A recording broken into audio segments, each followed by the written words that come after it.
안녕하세요. 에스모에서 HLB가 병용 임상을 여러 개 발표하는데요. 그 중에서 1회사랑 같이 하는 게 NSCLC 1차 치료제입니다. 병용 3상 결과가 구두 발표되고요. 최신 임상 연구입니다. 그래서 이와 관련해서 기대할 수 있는 근거에 대해서 살펴보고, 그 다음에 이제 키나제에 대해서 무엇인지 좀 알아보도록 하겠습니다. 그래서 HLB 이제 1년 전 기사인데요. 이때 뭐 있었냐? 이때도 역시 에스모가 있었죠. 그래서 그때 내용을 보면요. 여기 제목 자체가 여기 EGFR TKI 병용요법, 여기 치료 효과적이라는 기사 내용이 나와 있던 것을 알 수가 있습니다. 그래서 이제 표준 요법에 해당되는 게 여러 개 있는데 이 중에 1회사도 껴있죠. 그리고 이제 성장인자, 상피세포, 에피더멀이거든요. 그래서 그로스 팩터 리세터, 그래서 EGF가 되고요.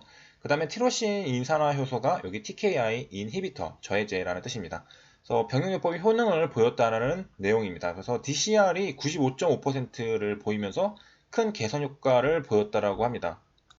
그리고 특히 EGFR TKI에 저항성 있는 환자들에 대해서니까 여기 앞에서 여기 말했던 뭐 여러 가지 약들, TKI 관련한 약들이 잘 안 들었던 환자들에게 리보세라님이랑 병용을 하니까 큰 개선 효과를 보였다는 거죠. 그래서 이거를 토대로 다시 돌아가 보면은 지금 현재 여기선 EGFR 변이가 있는 상태, 이런 환자들을 대상으로 병용요법을 했는데 1회사가 잘 먹히지 않았을 경우에 리보세라님이랑 병용요법을 했을 때, 그러니까 1회사에게 저항성을 가진 환자들이었을 경우에도 리보세라님 병용을 하면은 아까 기사에서 봤던 것처럼 여기 저항성 있는 환자들에게도 큰 개선 효과를 보였을 가능성이 있습니다.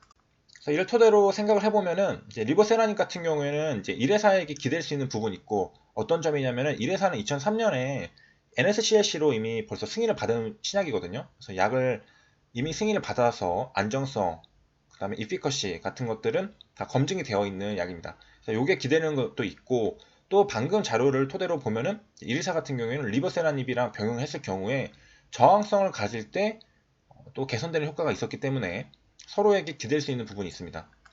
서로에게 기댈 수 있다는 것은 시너지가 난다는 뜻이겠죠. 이제 또한 요거에 대해서도 리보세라닙은 효과적이라는 것이 확인이 됐다라고 합니다. 그래서 단독요법의 결과도 이렇게 나타내 주는 것을 알 수가 있고요. 그래서 결과적으로 이제 요약을 하면은 리보세라닙은 단독요법뿐만 아니라 EGFR TKI와의 병용요법에서도 요거 탁월한 효과를 나타내었다라고 밝혔었습니다. 그렇기 때문에 방금 본 내용을 토대로 이번에 병용 3상 결과를 발표하는 것도 기대를 해볼 수가 있는 겁니다. 리보세라님이랑 TKI 1회사의 병용요법이죠. 그 다음에 이제 TKI가 많이 나오는데 TKI의 K는 여기 키나제라는 뜻입니다. 그래서 기질에 인상기를 전달하는 효소인데요. 그리고 인상기는 ATP 같은 고에너지 화합물로부터 전달이 됩니다. 이게 무슨 말이냐? 우리가 이제 저번 시간에 봤던 그림을 보면 되는데 ATP가 이제 ADP로 됐죠. P가 빠졌습니다. P는 일로 갔죠. 이렇게 해서 신호를 전달을 하는 거고, ATP는 ADP고 되고, 그 다음에 여기서 인상기가 전달이 되는 게 확인이 됐죠. 그러면 이제 기질에 인상기를 전달한다고 하는데 기질은 도대체 무엇이냐? 기질은 반응물로 생각하시면 됩니다. 서브스트레이트라고 하는데요. 효소의 기질은 효소가 작용하는 물질로 효소의 반응물이다. 자, 여기 보면 이제 그림이 있는데요. 효소가 있고 기질이 있습니다. 이렇게 둘이 딱 맞는 걸 알 수 있죠. 이걸 효소 기질 복합제라고 하는데 E랑 S가 합쳐져 있습니다. 자, 저 그림을 이제 생각하면서 보면은 이제 자발적인 반응에 S, P 이렇게 있는데요. S가 기질입니다. 여기에 이제 C라는 촉매는 효소거든요. 이게 붙어가지고 이렇게 촉매 반응이 일어나는 건데, 그러니까 기질은 이 효소가 작용하는 분자다라는 것이고, 이 효소는 기질을 포함한 화학 반응을 촉매한다. 그래서 이렇게 뭐 반응이 일어나면은 어떤 생성물이 생겨나겠죠. 그래서 기질은 이제 본질적으로 생성물의 전구 물질인 분자의 부분을 의미한다라고 볼 수도 있겠습니다.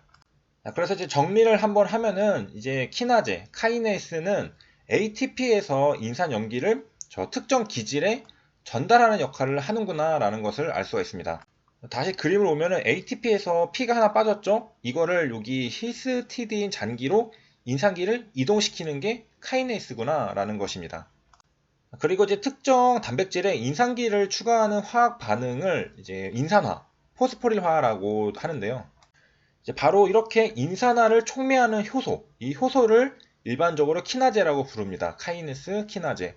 그리고 이제 특정 단백질을 기질로 하는 단백질 키나제를 그냥 키나제라고 부르는 경우도 많다고 합니다.